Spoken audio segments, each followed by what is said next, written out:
ओ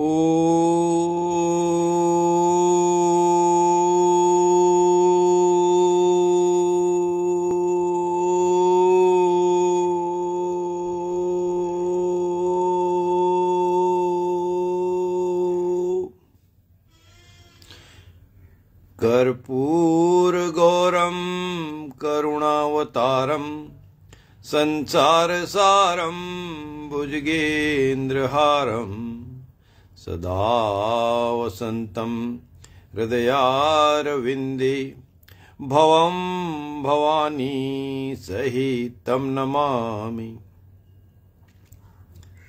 मित्रों सुप्रभात। प्रातःकाल फेसबुक लाइव पर आपका स्वागत है, अभिनंदन है। आज चलो मित्रों बात करते हैं हम राम राम की। राम राम, सभी को राम राम।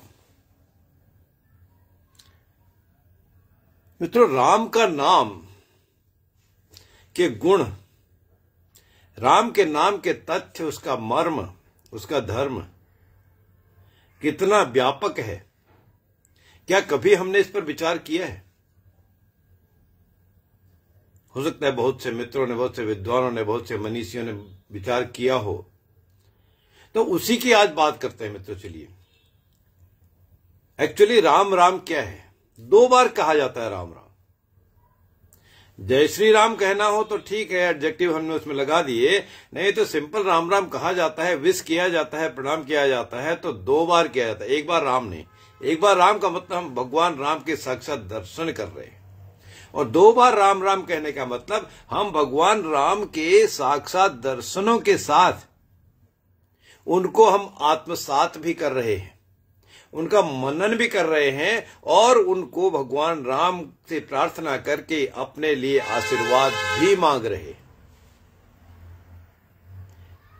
ये बात तो राम राम की थी, ये तो ठीक है। और अब बात की जाए कि राम राम 1 या 2 बार बोलने में क्या फर्क है, या 3 बार बोलने में क्या फर्क है। 1 बार अनंत बार आप कहते जाए, कोई दिक्कत नहीं। अभी एक मध्य प्रदेश से एक भक्त ने, राम भक्त ने, या मैं तो परम भक्त कहूंगा, उन्होंने एक राम नाम लेखन पुस्तिका में राम नाम इतनी बार लिखा, राम राम कह के भगवान राम के नाम को, जो गिनीज बुक में रिकॉर्ड हुआ है। ऐसी ग्रंथावली, ऐसा कोष उन्होंने बना दिया। भक्त है। अब दूसरे उनको अंधभक्त कहें या जो भी कहें, मैं तो भक्त और परम भक्त ही मानूंगा। ऐसे सज्जनों के पास भगवान राम की कृपा सदा बनी रहती है। चलिए, हम जो आज टॉपिक लिए हैं उसी पे बात करते हैं कि 2 बार राम राम क्यों किया जाता है, या चलन में क्यों है। चलन की बात कहें, चलिए छोड़िए, इसके पीछे मित्रों बहुत ही गूढ़ रहस्य बात समझने की है, सोचने की है। सुनिए मित्रों, ये बात सही है कि आदिकाल से चला आया है। कब से चला आया न आप जानते न मैं जानता,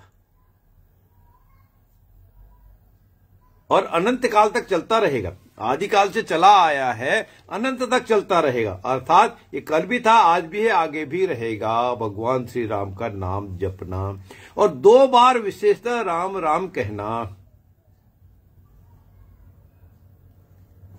अब हम बात करें कि इसका जो वर्गीकरण है 2 बार राम राम कहने का, वह बात हम शब्दावली से लें, क्या प्रभाव है उसके लिए। जो रॉ वर्ड है जिससे राम बनता है, रॉ में आ की मात्रा लगने के बाद रा बनता है, और म उसमें जोड़ दिया शब्द तो राम बन जाता है। तो रॉ शब्द जो है, हिंदी वर्ण वाला का जो रॉ शब्द है, वह शब्दावली का 27वां शब्द है। सीक्वेंस में 1 से लेके 26 तक जब कंप्लीट करें तब 27वां शब्द र है। और आ की मात्रा जिसको मिलाने से, रॉ में आ की मात्रा लगा देने से रा बनता है, वह दूसरा शब्द है। रॉ 27वां शब्द, बहुत ध्यान देने की बात है मित्रों। रॉ 27वां शब्द, आ की मात्रा दूसरा शब्द,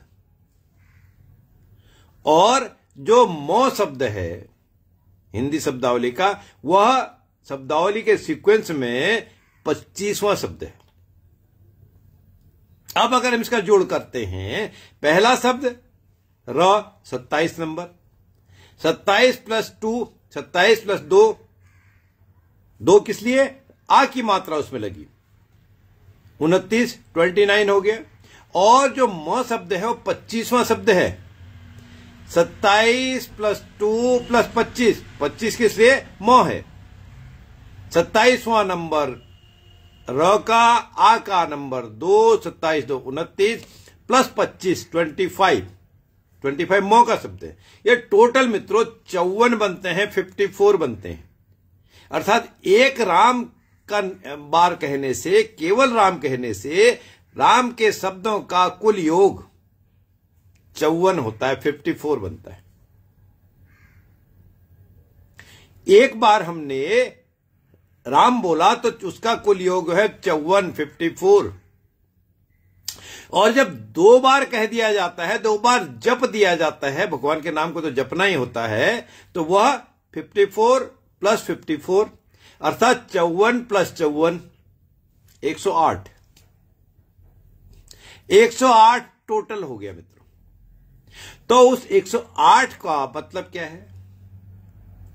अब हम ग्रह नक्षत्रों की बात नहीं कर रहे यहां पर। 108 क्या है? कोई भी हम पूजा करते हैं, भगवान के नाम का जप करते हैं, स्मरण करते हैं, उसका जो मनके हैं, जो उसमें जो चाहे वो रुद्राक्ष के हों, स्फटिक के हों, हल्दी के हों, तुलसी के हों, जो भी माला है, पूजन करने के लिए, उन किसी भी भगवान देवी देवता का नाम जपने के लिए या यज्ञ में आहुति देने के लिए भी, चाहे सामान्य आहुति हो, विशिष्ट आहुति हो, 108 बार जपने की प्रथा है। गायत्री मंत्र का भी जप हम जो संध्या वदन करते हैं, त्रिकाल संध्या करते हैं, यदि हम माला का प्रयोग कर रहे हैं तो 108 बार कम से कम जपना चाहिए कोई भी मंत्र। और जब राम राम 2 बार हमने कह दिए तो 27 प्लस 2 प्लस 25 54 हुआ। 54 को दुगुना किया 2 बार, क्योंकि राम राम जपा गया, तो 108 बना। तो 2 बार राम राम जप देने से, भगवान का नाम बोल देने से 108 अंक पूरा हुआ। अगर हम कहें 108 आहुति हमने दे दी, भगवान के नाम का 108 बार हमने स्मरण कर लिया,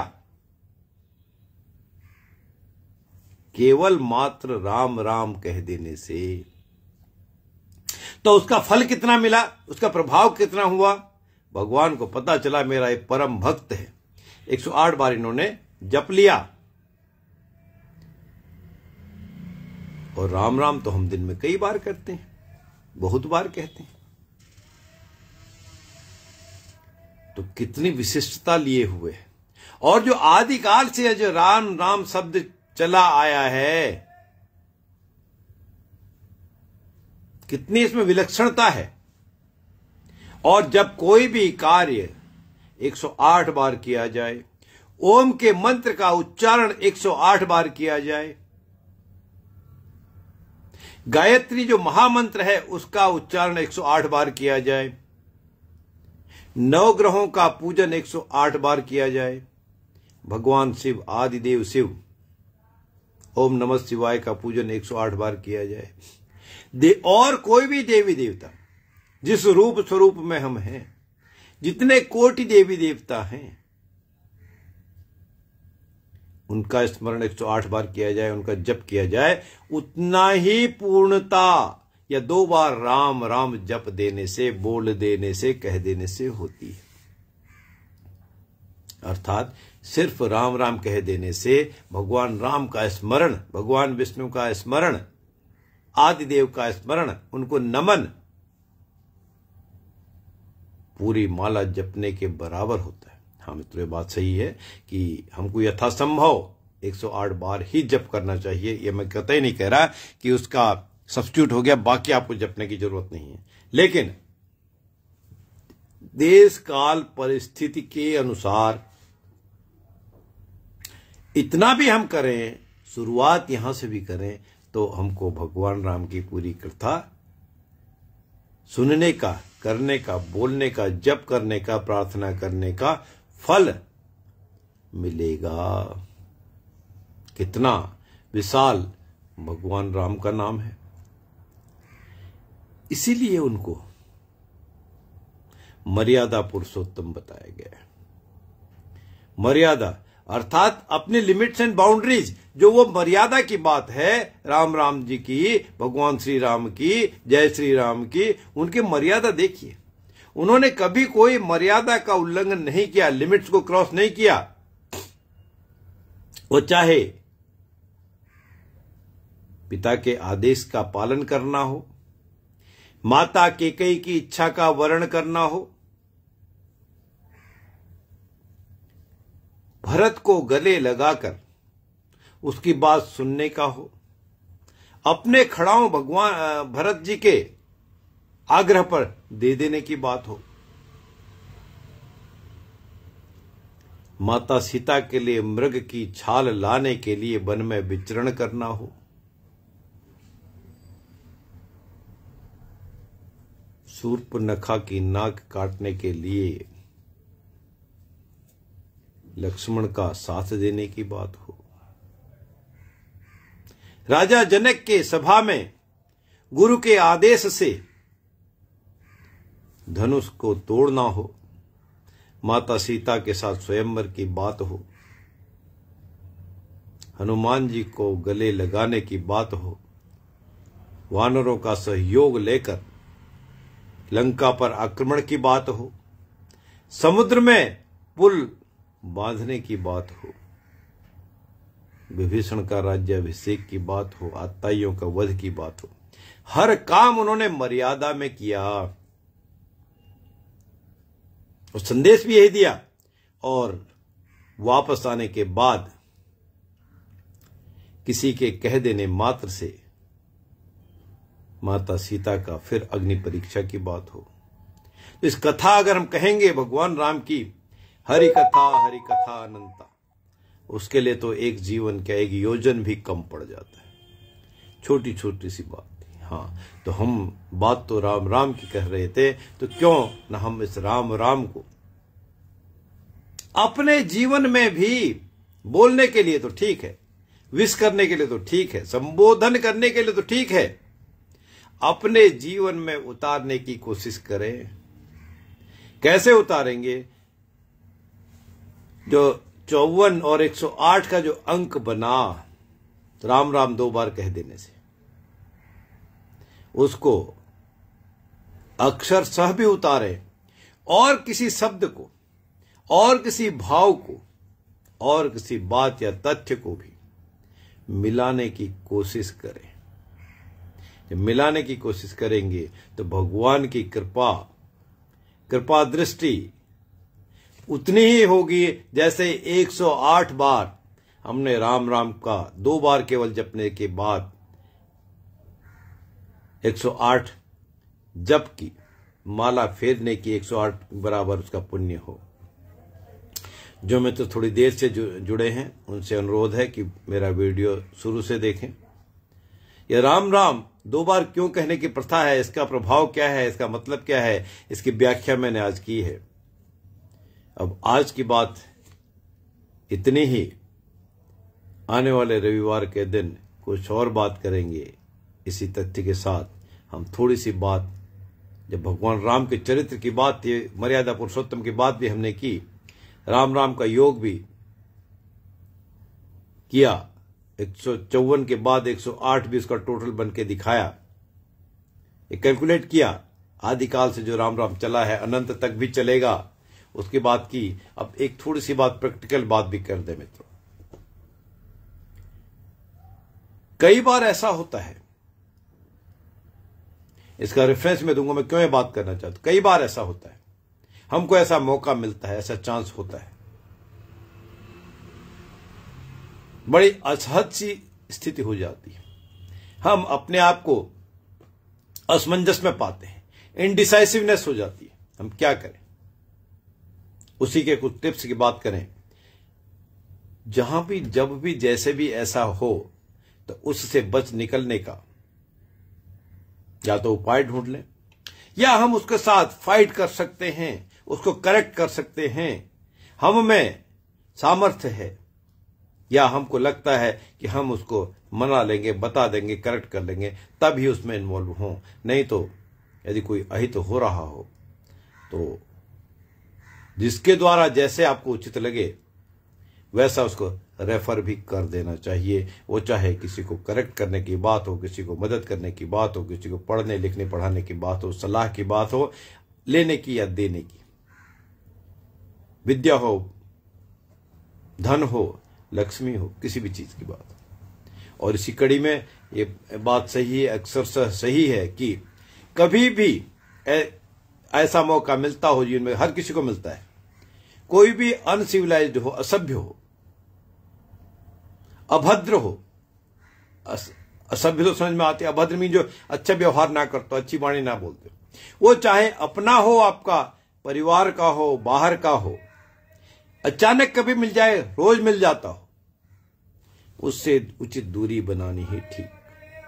या तो सठे साठ्यम समाचरित, अर्थात दुष्ट के साथ दुष्टता का व्यवहार करके उसको करेक्ट करने की आप में सामर्थ्य हो, इच्छा हो, प्रतिज्ञा हो, दृढ़ता हो, तब करें, और आपको उम्मीद हो कि वो ठीक हो जाएगा। और सुधार की संभावना ना हो तब कोर्ट भी क्या करता है, नहीं इसमें सुधार की संभावना नहीं है इनको, तो ये पनिशमेंट जो प्रिस्क्राइब्ड है रूल ऑफ द लॉ के अनुसार, लॉ ऑफ द लैंड के अनुसार, वैसा दंड देना चाहिए। तो उसको छोड़ दें या तो कहीं रेफर कर दें, क्योंकि ऐसे असभ्य और अभद्र के पास सामने यदि हम बात करेंगे, बिहेव करेंगे, मुंह लगेंगे, जवाब देंगे या सलाह लेंगे, वो तो अपने आप के स्वयं के ईगो में, नशे में, आत्ममुग्धता के नशे में इतना डूबा होता है कि उसे कुछ और दिखाई नहीं देता, उसका व्यवहार ही वैसा है। ज्ञानी कितना भी हो, ज्ञानी के वो मूड ही समझता है, बेवकूफ ही समझता है। तो इससे दूर रहें, छोड़े उसको। इसलिए आपका बहुत करीबी होने के बाद भी, अनजान होने के बावजूद भी, चाहे करीबी हो या अनजान हो, वह अभद्रता कभी भी कहीं भी किसी के सामने भी कर सकता है, किसी के लिए भी कर सकता है। अर्थात उससे आपका भी इज्जत कम, उसकी तो इज्जत है नहीं बेचारेगी।